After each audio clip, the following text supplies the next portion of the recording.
Nous avons parlé de la fin des temps et du début de l'existence. Mais, entre ces deux événements, pour quelle raison Allah subhanahu wa ta'ala a-t-il envoyé l'ensemble des prophètes et messagers? La réponse est simple, l'unicité, at-tawhid. Dans la région du Moyen-Orient, vivait un peuple qui taillait leurs habitations dans les rochers de montagne. Leur ville était belle, avec des jardins, des sources d'eau et la présence d'une multitude de fruits digestes. Mais ce peuple reniait l'existence du Dieu unique, Allah subhanahu wa ta'ala, et s'adonnait à l'adoration des idoles. Le prophète Salih alayhi salam leur fut envoyé en avertisseur par Allah subhanahu wa ta'ala. Ce peuple demanda à Salih alayhi salam de s'adresser à Allah subhanahu wa ta'ala et de réaliser un miracle, celui de voir apparaître une chamelle à la place d'un gros rocher.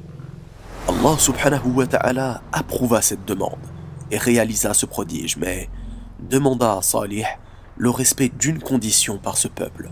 La condition fut que le peuple et la chamelle partagent un puits et s'alternent dans le fait d'y prendre de l'eau.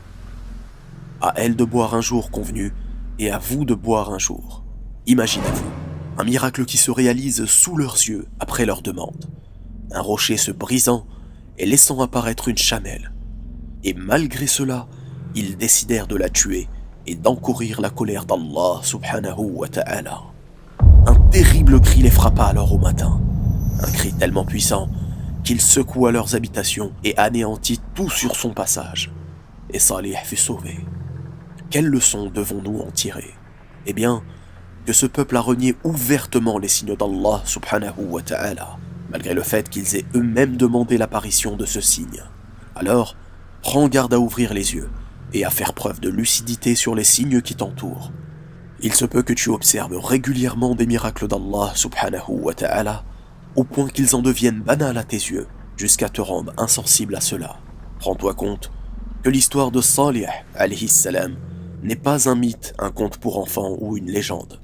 Il s'agit de la parole d'Allah subhanahu wa ta'ala, faite pour nous aider à atteindre le succès. Alors, si tu te sens concerné, médite et reviens à ce dont Allah subhanahu wa ta'ala nous appelle dans tous les textes religieux, l'unicité, at-tawhid. Wallahu a'lam, barakallahu fikum, wassalamu alaykum wa rahmatullah.